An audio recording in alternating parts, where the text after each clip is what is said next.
여호수아 1장 1절에서 9절의 말씀, 제가 한 절, 교우님들이 한 절, 마지막 절 함께 봉독합니다.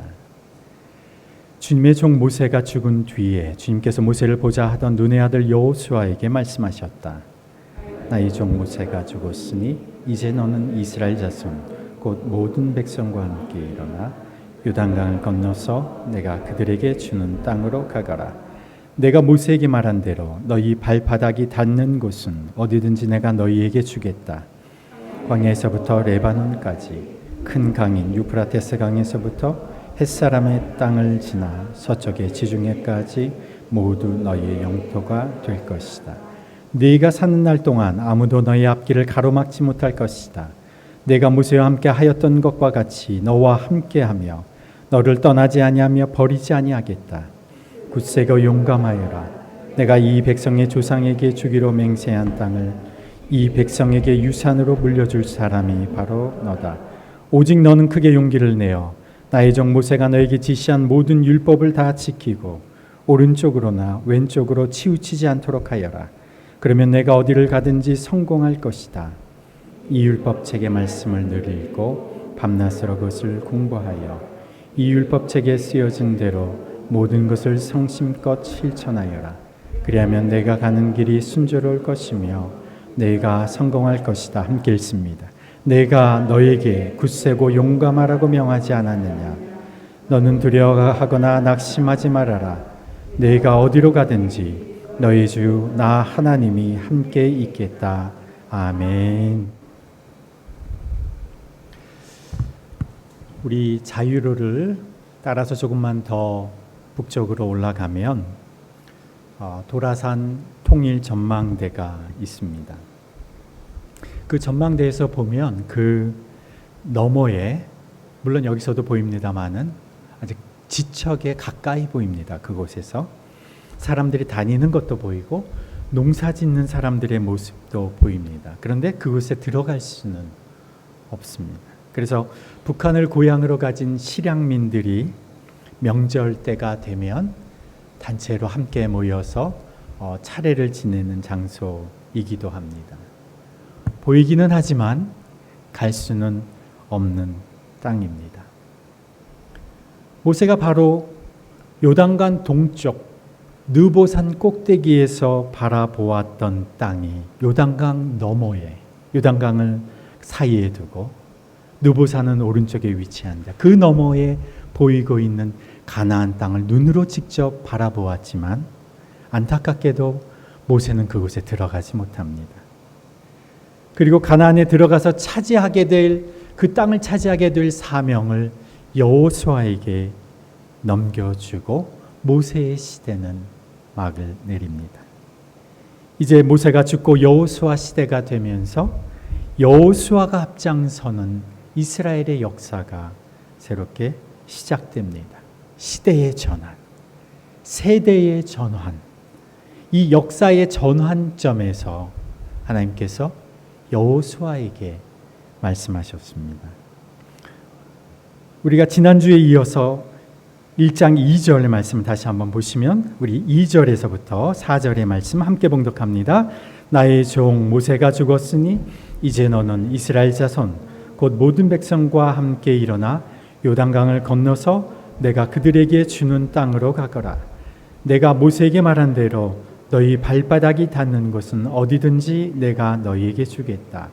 광야에서부터 레바논까지 큰 강인 유프라테스 강에서부터 햇사람의 땅을 지나 서쪽의 지중해까지 모두 너희의 영토가 될 것이다. 아멘. 새 시대를 맞는 이스라엘 백성들에게 그 대표하는 지도자 여호수아에게 하나님께서 약속을 하신 겁니다. 지난주의 제목이죠. 너희 발바닥이 닿는 곳, 그곳을, 그 땅을 내가 너희에게 주겠다. 누구에게 주셨습니까? 이스라엘 백성에게 주신 것이 아니라 믿는 이스라엘 백성에게 주셨습니다. 믿지 않는 이스라엘 그 모든 세대가 다 광야에서 죽음을 맞이하고 그것을 믿었던 여호수아와 갈렙, 그리고 그 이후에 태어난 이스라엘 백성들이 그 땅에 들어가게 됩니다. 그래서 하나님의 약속은 그 약속을 믿는 자에게 성취 되고 그 약속을 믿는 사람의 그 믿음은 그 사람의 언행, 말과 행동을 통해서 드러난다. 제가 지난 시간에 말씀을 드렸습니다. 이것이 여호수아에게 주신 하나님께서 주신 첫 번째 약속입니다. 하나님께서 여호수아에게 주신 두 번째 약속이 있습니다. 오늘 설교의 제목이 두 가지 약속과 두 가지 명령인데 하나님께서 여호수아에게 주신 두 번째 약속입니다. 5절의 말씀 함께 봉독합니다. 네가 사는 날 동안 아무도 너의 앞길을 가로막지 못할 것이다. 내가 모세와 함께 하였던 것과 같이 너와 함께하며 너를 떠나지 아니하며 버리지 아니하겠다. 9절의 말씀입니다. 내가 너에게 굳세고 용감하라고 명하지 않았느냐? 너는 두려워하거나 낙심하지 말아라. 네가 어디로 가든지 너의 주 나 하나님이 함께 있겠다. 새로운 시대를 맞는 여호수아에게 하신 하나님의 약속입니다. 내가 너와 함께하며 너를 떠나지 아니하며 버리지 아니하겠다. 이것은 여호수아 한 사람에게 주신 말씀이 아니라 하나님의 백성 모두에게 주신 말씀이고 여기 있는 우리들에게 주신 약속이기도 합니다. 내가 너와 함께하며 너를 떠나지 아니하며 너를 버리지 아니하겠다. 우리 한번 서로를 보면서 한번 그렇게 말씀해 보실까요? 하나님이 우리와 함께 하십니다. 하나님이 우리를 떠나지 아니하십니다. 하나님이 우리를 버리지 아니하십니다. 이것은 여호수아 한 사람에게 주신 약속이 아니고 믿음으로 받아들이는 모든 하나님의 백성에게 주시는 약속입니다. 이 약속을 하나님께서 우리에게 이뤄주시기 위해서 우리에게 보내주신 분이 바로 하나님의 아들 예수님입니다. 마태복음 1장 23절에 보아라 처녀가 잉태하여 아들을 낳을 것이니 그의 이름을 임마누엘이라고 할 것이다. 임마누엘의 뜻은 하나님이 우리와 함께 계시다. 하나님이 우리와 함께 계시다. 내가 너를 버리지 아니하고 너를 떠나지 아니하겠다를 증명해 주신 분이 계십니다. 그분이 바로 임마누엘, 그것을 증명해 주신 예수님, 우리와 똑같은 인간의 모습으로 태어나신 예수님. 예수님이 바로 임마누엘의 증거입니다. 예수님이 우리와 함께 하시려고 이 땅 가운데 오셨습니다. 그 예수님이 우리와 똑같은 모습으로 우리와 똑같은 삶을 살아가셨고 그리고 우리를 대신해서 십자가에서 죽으셨습니다. 아담에서부터 시작해서 끊임없이 하나님 앞에 반역하며 하나님의 자리를 스스로 차지하며 살아가던 인간의 죄악, 그 모든 죄를 대신해서 예수님께서 죄의 대가를 치르시고 십자가에 죽으셨습니다. 하나님 앞에 범죄한 죄인이 반드시 치러야 하는 생명의 대가, 죽음을 예수님이 대신 치러 주신 것입니다. 죄로 더러워진 우리의 인생을 예수님께서 그 보혈의 피로 우리를 씻어 주셨습니다. 범죄함으로 말미암아 우리가 죄악의 앞잡이인 그 사탄의 영향력 아래에서 노예로 살아갈 수밖에 없었던 우리의 인생을 예수님께서 십자가에 죽으시면서 우리를 해방시켜 주셨습니다. 범죄함으로 인해서 하나님과 관계가 틀어져 버린 우리의 하나님과의 관계를 회복시켜 주셨습니다. 그 예수님께서 십자가에 죽으시고 무덤에 묻히신 후 3일 만에 부활하셔서 그 죽음의 권세, 죄의 권세, 사망의 권세를 쥐고 있던 사탄의 권세를 박살내시고 예수님께서 부활하심으로 말미암아 죄와 죽음을 이기신 부활의 주가 되셔서 이 땅 가운데 모두 죄와 죽음의 권세 아래로 들어갈 수밖에 없는 우리의 인간에게 예수님께서 그 부활의 권세와 능력을 부여해 주셨습니다. 그 예수님께서 하늘로 승천하시면서 우리에게 성령, 그리스도의 영 성령을 보내주시면서 우리에게 말씀하셨습니다. 내가 세상 끝날까지 너희와 항상 함께 있으리라. 아까 여호수아에게 하신 약속의 말씀과 너무나 똑같지 않습니까? 예수님께서 우리에게 약속하시는 겁니다. 내가 세상 끝날까지 너희와 항상 함께 있으리라. 우리에게 보내주신 성령, 그리스도의 영을 통해서 예수님은 우리와 함께 하시는 겁니다. 이것이 예수님께서 우리에게 주신 약속입니다. 이것은 구약에도 이렇게 예언되어 있습니다. 이사야서 59장 21절에 너의 위에 있는 나의 영, 너의 안에 있는 입에 담긴 나의 말이 영원토록 너에게 그리고 너의 자손에게 너의 자손의 자손에게서 영원히 떠나지 아니할 것이다. 너의 위에 임한 나의 영이 너희뿐만 아니라 너희의 자손과 그 자손 후손 위에 영원히 떠나지 아니할 것이다. 이것이 우리에게 주신 약속입니다. 예수님을 믿는 우리에게, 우리가 때로 그것을 인식하고 있든 인식하지 못하든, 때로 우리가 감정적으로 그것을 느낄 수 있든 그렇지 못하든 상관없이 예수님은 영으로 우리와 함께 하십니다. 그렇기 때문에 걱정될 때마다, 불안이 들 때마다, 소심해질 때마다, 낙심하게 될 때마다 스스로에게 이 하나님의 약속을 우리가 상기시켜 줘야 할 필요가 있습니다. 유혹이 올 때마다, 죄의 유혹이 우리 눈앞에 아른거릴 때마다 하나님의 약속을 우리가 가운데 스스로 선언하는 겁니다. 갈라디아서 2장 20절에 나는 그리스도와 함께 십자가에 못 박혔습니다. 이제 살고 있는 것은 내가 아닙니다. 내 안에서 그리스도께서 살고 계십니다. 지금 내가 육신 안에서 살고 있는 삶은 나를 사랑하셔서 나를 위하여 자기 목숨을 버리신 하나님의 아들을 믿는 믿음 안에서 살아가는 것입니다. 여러분, 이 말씀 한 구절만 여러분 일평생 붙잡고 살아도 여러분은 결코 실패할 수가 없습니다. 그리스도께서 우리 안에서 살아 역사하시기 때문에 그렇습니다. 하나님이 여호수아에게 두 가지 약속을 해주십니다. 하나는 네 발로 밟는 땅을 다 너희에게 주겠다. 그리고 두 번째는 내가 너희와 함께 하겠다. 너를 떠나지 아니하며 너를 버리지 않겠다. 이 하나님의 두 가지 약속은 우리에게 두 가지 명령으로 이어집니다.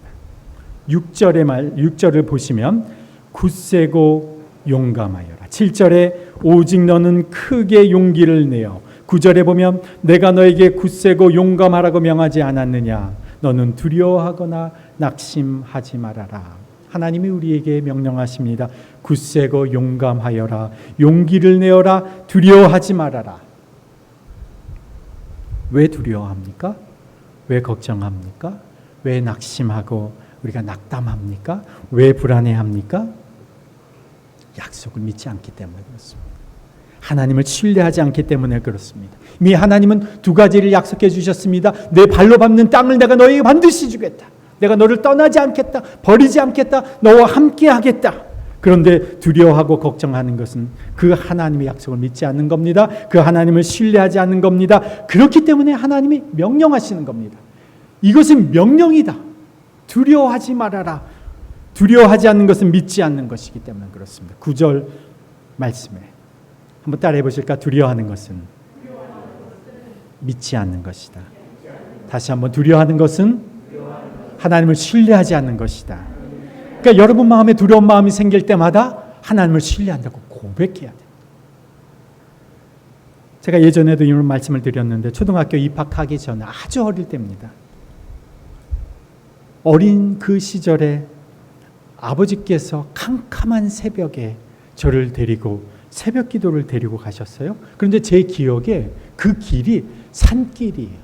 눈 덮인 산길을 넘어서 교회 새벽 기도회를 갔습니다.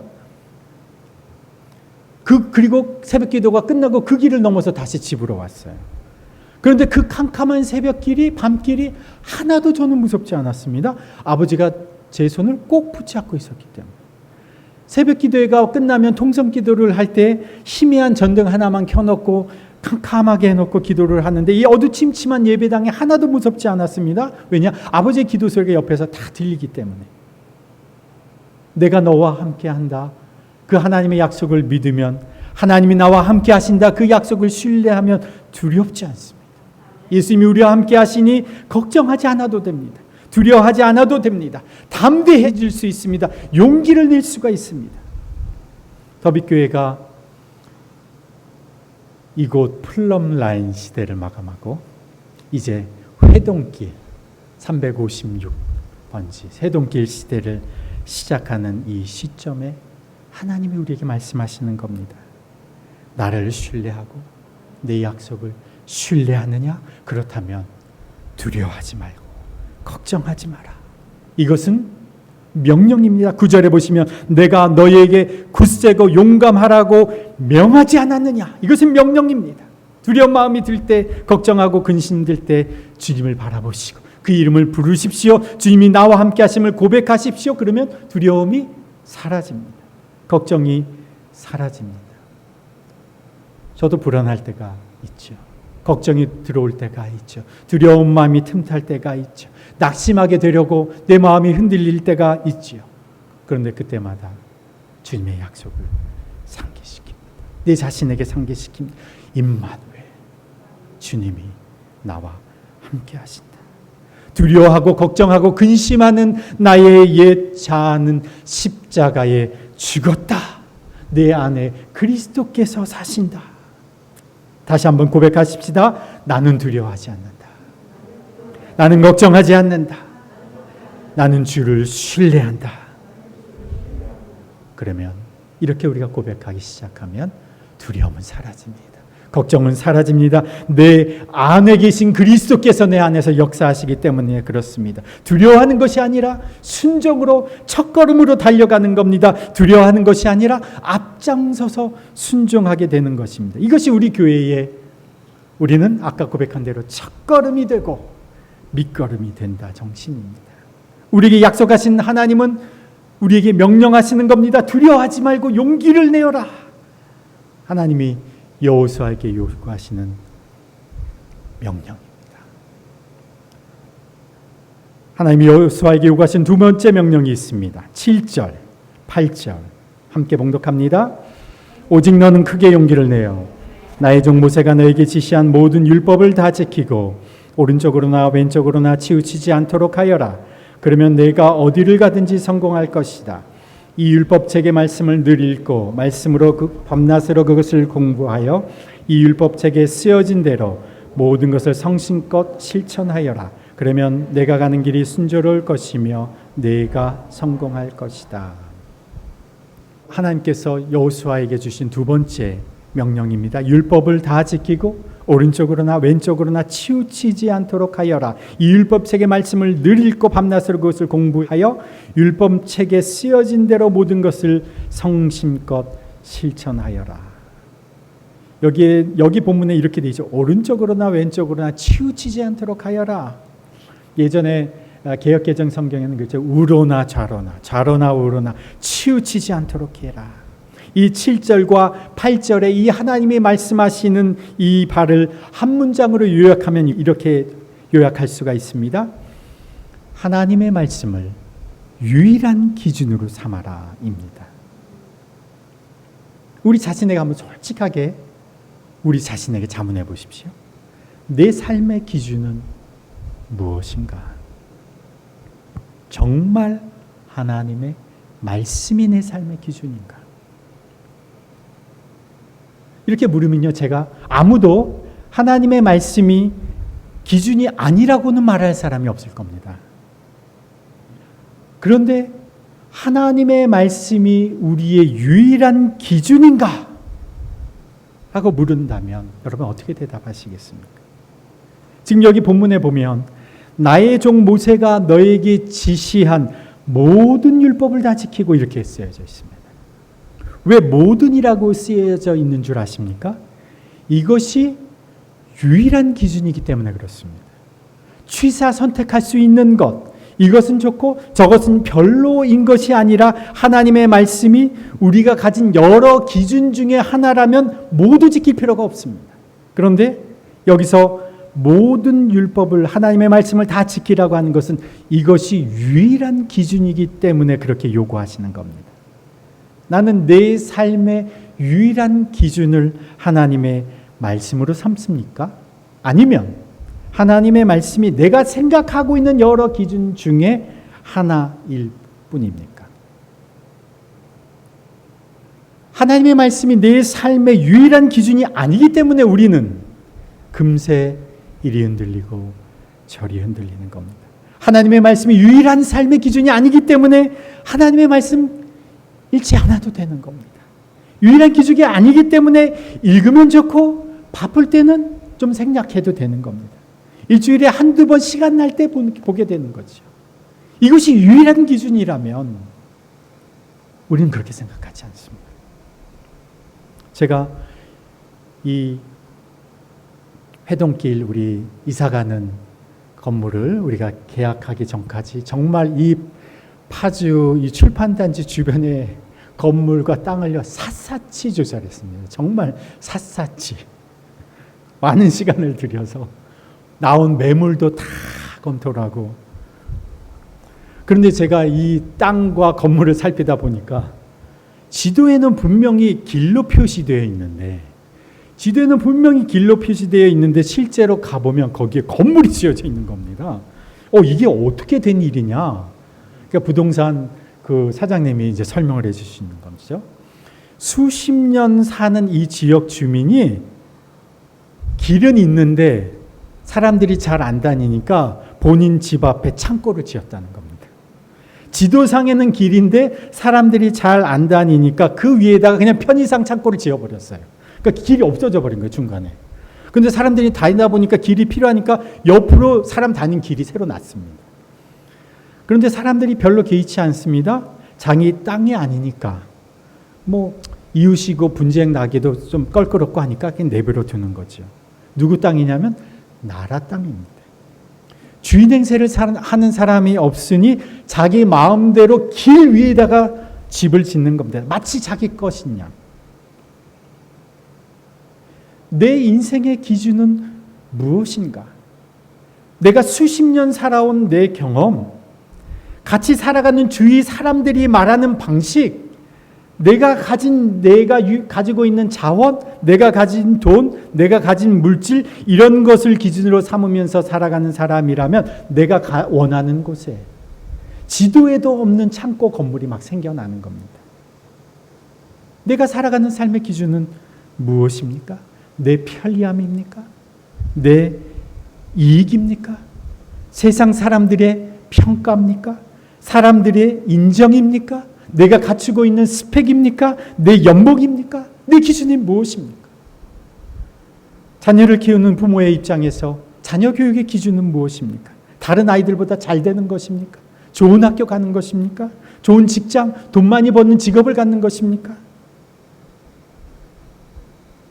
우리의 행복의 기준은 또 무엇일까요?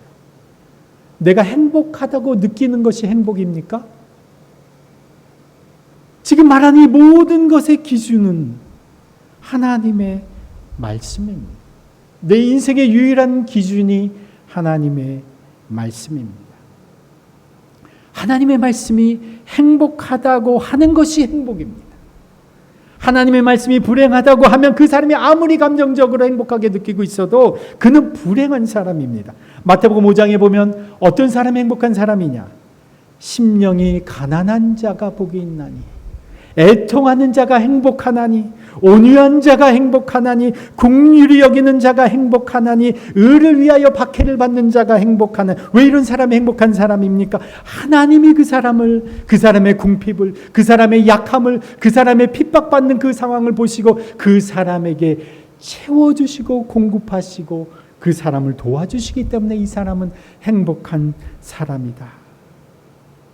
하나님이 옳다고 하는 사람이 옳은 사람이고, 하나님이 옳지 않다고 하는 것은 세상이 다 옳다고 해도 그것은 옳지 않은 것입니다. 지난주에 제가 한 주를 지내면서 저희가 이제 플럼라인 시대를 돌아보면서 너무 감사한 것도 많은데 또 하나님 앞에 제가 죄송하고 회개한 마음이 들었습니다. 제가 참 사람들 많이 생각하고 살아가면서 사람들 많이 의식하고 사람들 눈치 보고 세상 눈치 보고 살아가는데 하나님 눈치는 잘 보지 않고 살아가고 있구나. 그게 내 모습이구나. 어쩌면 우리의 모습이기도 하겠지요. 하나님의 존재가 너무 가볍게 여기고 있는 제 모습을 보게 됩니다. 하나님의 존재가 너무 하찮습니다. 사람들 눈치는 보고 세상 눈치는 보는데 하나님은 잘 의식을 하지 않습니다. 하나님에 대한 경외감이 없는 겁니다. 내가 하고 싶은 대로 세상의 기준대로 다 해놨고 마지막에 하나님의 그 자리를, 그 일을 복주시기를 바라는, 마치 알라딘의 요정 지니만도 못한 존재로 우리 하나님을 그렇게 대하고 있는 게 아닌가 생각이 들었습니다. 내 생명이 하나님께 달려있고 내 호흡이 하나님께 달려있고 내 성공과 실패가 하나님께 달려있고 내 가정과 직장과 사업과 내 모든 것이 하나님의 손가락에 하나님의 지시에 다 좌우되는데 그 하나님에 대한 경외감, 두려움이 없이 그 하나님을 의식하지도 않고 살아가고 있습니다. 그러니까 세상의 바람이 부는 대로 좌로 흔들리고 우로 흔들리고 내 기분에 따라 내 감정에 따라 내 상황에 따라 이리 흔들리고 저리 요동칩니다. 우리가 신경 쓰고 의식하고 있는 사람들에 비하면 하나님은 우리 안중에 너무나도 없습니다. 사람들 틈바구니 속에서 갈대처럼 흔들리며 살아가는 내 자신의 모습을 하나님 앞에 회개했습니다. 그래서 제가 메모에다가 이렇게 적었습니다. 주님, 세상 눈치 보느라, 사람들 의식하느라 하나님의 눈치는 1도 보지 않는 죄를 회개합니다. 하나님의 말씀에 하나님 앞에서 두려워 떠는 자로 주님 살게 해주십시오. 하나님 눈치 보고 살면 세상 눈치 안 봐도 되고, 하나님 의식하고 살면 사람들이 의식하지 않아도 사는 세상 속에서 존경받고 칭송받는 자로 살아갈 수 있는데 우리는 하나님 잘 의식하지 않고 살아갑니다. 제가 지난주에 사사기의 말씀을 읽게 됐는데 사사기를 읽다 보면 17장에 한 레위인의 이야기가 나옵니다. 베들레헴 출신의 한 레위인이 미가라고 하는 사람의 집, 마을에 찾아갑니다. 그 이유는 아주 간단합니다. 머물 곳이 없어서 떠돌아다니던 이 레위인이 미가가 월급을 주고 그곳에서 제사장이 되어달라고 하니까 오케이 하고 그곳에서 제사장의 역할을 합니다. 레위인의 역할, 레위인이 무슨 일을 어떻게 해야 되는지를 설명하고 있는 성경이 레위기입니다. 어떻게 제사를 드리고 어떤 방식으로 제사를 드려야 하는지, 어떤 자세로 제사를 드려야 하는지, 어디에서 제사를 드려야 하는지 다 구체적으로 설명한 하나님의 말씀이 레위기인데 이 레위 청년의 동기와 생각은 아주 간단합니다. 먹을 것을 제공하고 월급과 집을 제공하니 여기가 좋다. 그곳에 무엇이 있었는지 아십니까? 은으로 만든 목상, 우상이 있었습니다.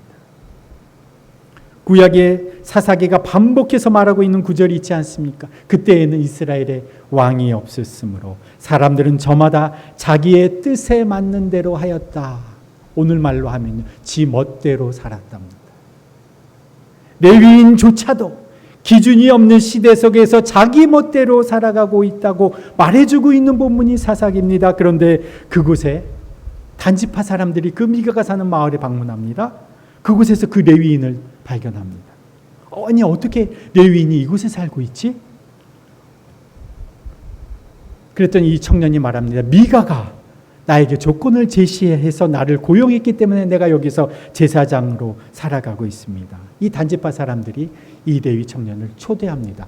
이곳 레위 집의 제사장으로 사는 것보다는 우리 지파, 단지파로 와서 지파 전체의 제사장으로 사는 것이 얼마나 좋은가? 스카우트 제안을 합니다. 그랬더니 사사기 18장 20절에 보면 이 청년이 이렇게 얘기합니다. 그 제사장은 그 제안이 마음에 들어 에봇, 드라빔 그리고 은을 입힌 목상을 받아들고 그 무리들 가운데로 들어갔다. 왜 레위인이 하나님의 거룩한 제사장의 역할을 감당하고 하나님의 제사 드리는 역할을 감당해야 할 레위인이 왜 하나님의 말씀대로 살지 않고 나무로 만든 목상을 섬기며 신으로 받들고 삽니까? 먹고 살려고. 먹고 사는 게 기준이면 그 사람은 더 좋은 제한이 있는 곳으로 가게 되어 있습니다. 돈이 목적이면, 성공이 목적이면 조건 따라 움직일 수밖에 없습니다. 평생 쳇바퀴 도는 인생을 살게 되는 겁니다. 그런데 하나님의 말씀이 우리의 유일한 기준점이 되면 흔들리지 않습니다. 그 사람이 레위인이든 제사장이든 평범한 일상을 살아가는 사람이든 상관없이 하나님의 말씀이 그 사람의 유일한 기준점이 되면 그 사람은 봉급에 따라, 조건에 따라, 상황에 따라, 관계에 따라 흔들리며 살아가지 않고 흔들림 없는 견고한 삶을 살아가게 되는 겁니다. 여러분, 신앙생활을 하면서 요동 없는 신실한 하나님의 믿음의 사람으로 살아가기를 원하십니까? 그렇다면 하나님의 말씀을 유일한 우리 인생의 기준점으로 삼으십시오. 그래서 하나님이 우리에게 두 가지를 약속하시는 하나님, 네 발이 밟는 곳을 내가 그 땅을 너에게 주겠다. 그리고 내가 너를 떠나지 아니고 버리지 아니하고 너와 함께 하겠다고 약속하신 그 하나님이 우리에게 명령하시는 겁니다. 하나님의 말씀을 유일한 기준점으로 살아라. 여러분의 마음의 중심에서 그 하나님의 말씀을 날마다 붙잡고 사시기를 바랍니다. 그렇게 되면 우리는 주님께서 여시는 새로운 시대의 주인공이 될 수가 있습니다.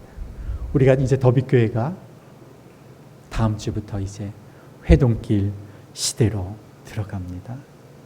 우리 더빛교회 회동길 시대는 오직 한 가지 기준, 오직 하나님의 말씀을 유일한 기준점으로 삼아 펼쳐지게 됩니다. 이 기준을 가지고 주님의 두 가지 약속, 네가 밟는 땅을 내가 너에게 주겠다, 내가 너와 함께한다, 이 약속을 붙들고 사는 자는 결코 두렵지 않게 될 것입니다. 용기를 내십시오.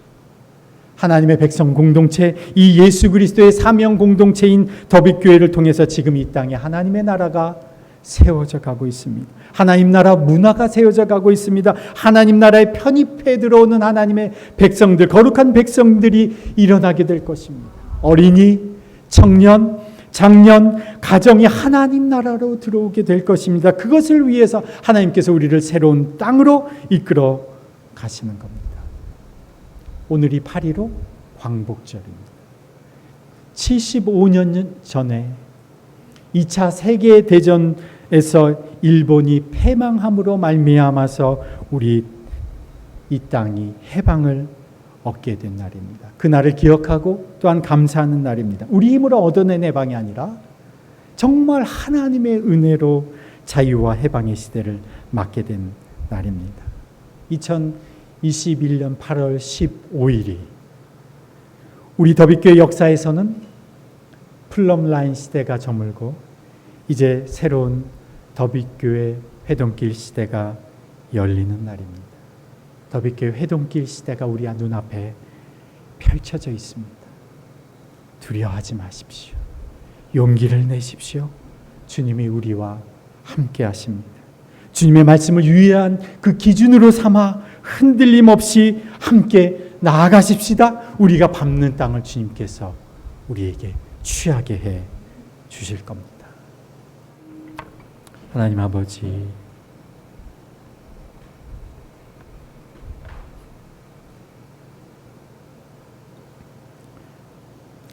이곳 플럼라인 지난 2년을 생각할 때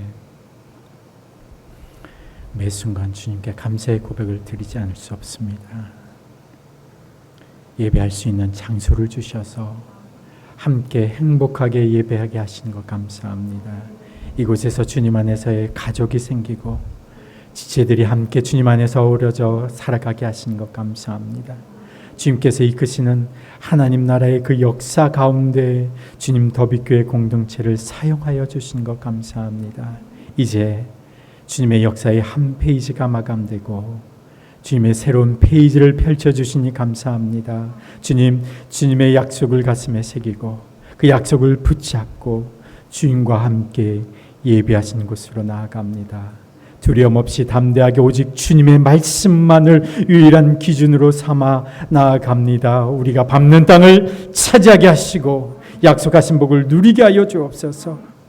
이제는 우리와 함께 하시는 우리 주 예수 그리스도의 그 지극하신 은혜와 하나님 아버지의 그 무한하신 사랑과 성령님의 교통하심과 역사하심이 약속을 붙잡고 명령대로 살기를 결단하며 새로운 회동길 시대로 나아가는 주님의 백성들 위에 속한 가정과 일터 위에 그리고 이것을 예배의 처소로 제공해 주신 문명관 형제님의 가정과 사업 위에 그리고 더빛교회 공동체 위에 이제로부터 영원토록 함께 하시기를 간절히 축원하옵나이다. 아멘.